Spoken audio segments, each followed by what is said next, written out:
All right. So, start off. Do you want to give a little introduction, like background in sport that you coach and experience? My background playing experience, Yeah. or just Anything. yeah. Well, through high school played all the sports like most people do.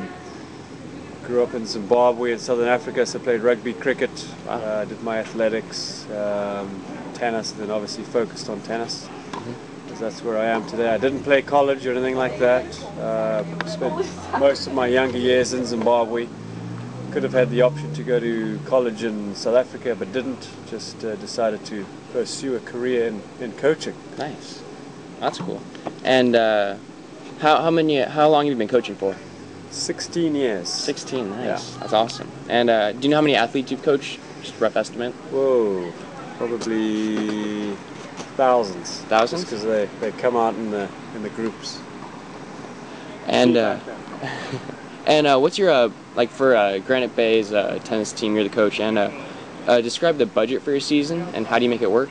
Budget for the season, I think we get $1,000 from the high school, and then obviously we have the boosters. As far as expenses, it's my first season doing it, but all I've spent the high school budget money on is tennis balls. Gotcha. I guess I could elaborate further and get medicine balls and jump ropes, but for the time being, it's just tennis balls. We want to just get out there and hit balls and play. So, is it enough? I think so, because we have the boosters money too, which covers Fresno trips and hotels and tournaments, etc., etc. So yeah, it seems to be sufficient right now. That's good. All right. How do you choose your staff, and how much say do you have in it, like assistants or anything? I can pretty much pick anybody I like. As far as an assistant, I don't have an assistant as such, but my wife is my conditioning coach. And I thought she would be a good choice because she played college soccer for University of Pacific. She got a scholarship there, so being I think they are D1 or D2, but yeah, she was in the gym all the time and she was doing all the conditioning with all the college coaches, so she has a lot of input when it comes to the conditioning. Perfect. All right. What's your coaching philosophy, and what do you need to feel accomplished? What do you need to accomplish to feel satisfied? That's a good one there. Philosophy. For the most part, I'm just more of a recreational coach, so just getting out there, having fun. With the fun, everything else should follow. We can always take it, more serious and more competitive from there. But just really getting out there, having fun, working hard at it, putting the effort into it, committing yourself, and that should take you, to the top. Yeah, that's good. Do you have a mentor for your coaching style? I like Agassi. I like to watch Agassi. He was definitely on the tour for a long time. He has a very simple, compact game, which is easy to use for all my students out there. There's nothing elaborate and fancy and ridiculous. So it's simple. That's good. Which is what I like. All right.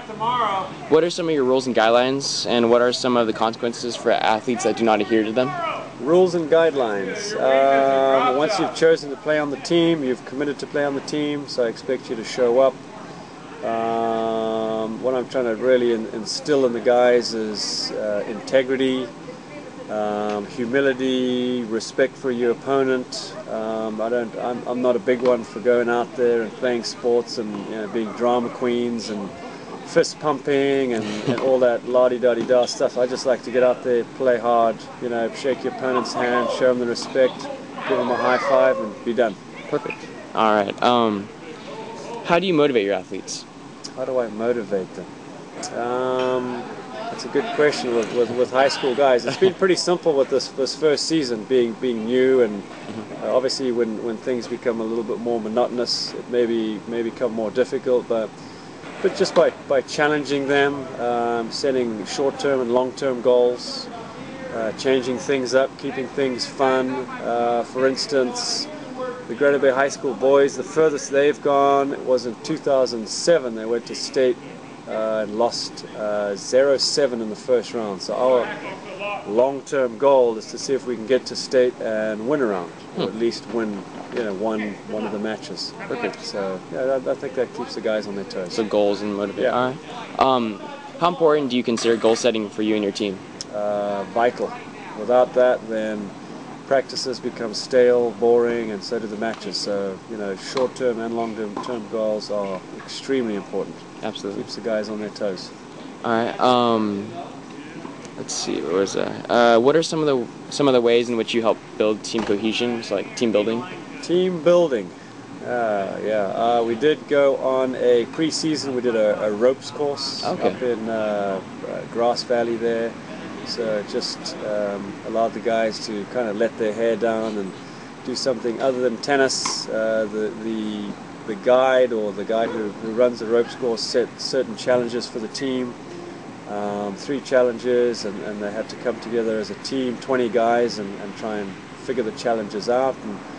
And that definitely brought the guys together. I also participated, and we finished the day off by climbing up trees and doing the ropes course and jumping for trapezes and all that good stuff. Nice. So that's awesome. I definitely think that pre-season ropes course helped, and we might do it again. We may do something different. So all right, that worked. How do you choose? All right, no. How do you choose your captains, and what do you expect from them, if you have any? I do have 3 captains on the team, and my captains are not based on the best player. I'm definitely looking for guys who have ethics and morals, and obviously I want the rest of the team to be able to look up to these guys as leaders, and that's for the most part what I am looking for, leadership qualities, and that's pretty much how I based my decisions, was on the fact that are these guys going to be, followed? Are they going to work with me, or are they going to work against me? So I ended up making my choice based on that. Okay, perfect. How do you prepare for your big meets or matches? Big matches, they have a good couple of days of practice, intense workout, really get the guys to envision their opponents on the other side.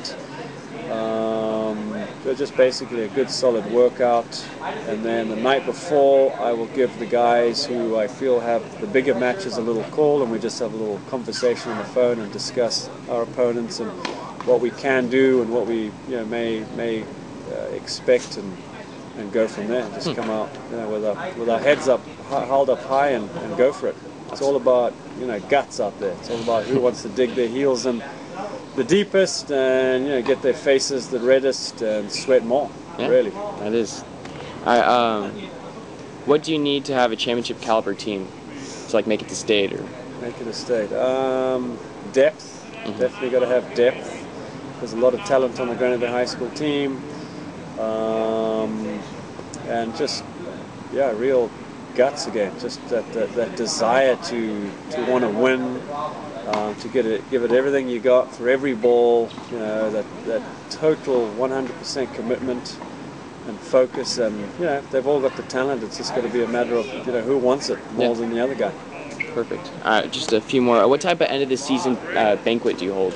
Having never done it before, I know the girls did Spaghetti Factory, where they reserve a room and do the big old shebang. I think this year we may just keep it simple for the boys, just go around to one of the guys' houses and order some pizza, and I will probably stand up and say a few words about the season, how it went and results, etc., etc. And then maybe next year we'll get a little bit more elaborate.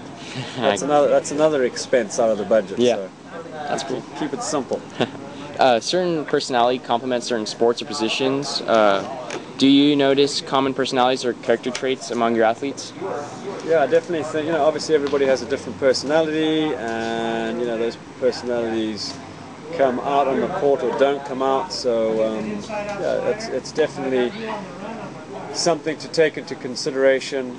Some guys definitely come out with more fire, and they need to be calmed down. Other guys need to be pumped up a little bit more, so that's everybody has their own personality, and that's something we work on and go forward with. So absolutely. All right. What was your most memorable coaching experience?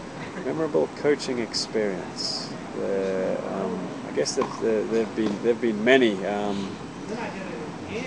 Just getting out in the court and having a great time. I mean, I could say taking teams to regional tournaments or watching players become champions of local tournaments. But I think just memorable moments are just getting out there and making sure that whoever walks off the court with me has enjoyed themselves 100%, and they're gonna talk about that tennis lesson or that match or that game for weeks to come, and just come back for more, and just so I think that's more memorable, is just seeing somebody get a lot out of the game, and just really enjoy it, and just want more and more, really. That's cool. All right.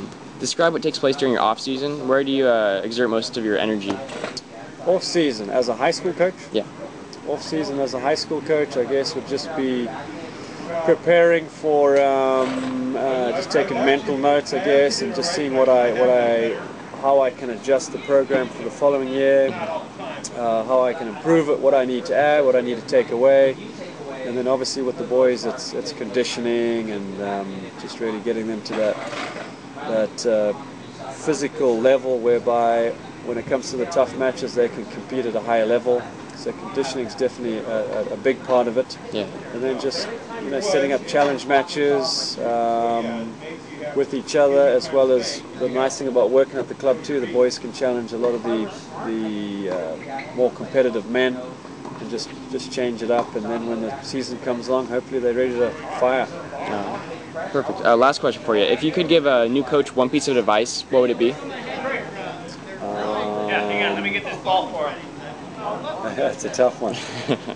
I guess to be honest with their students. Don't beat around the bush. Just be honest with them, and just work closely with them. Gotcha. That's kind of a tricky one. I'll have to think about that. Perfect. All right. Well, thank you very much. No problem. Thank you. Thank you. All right.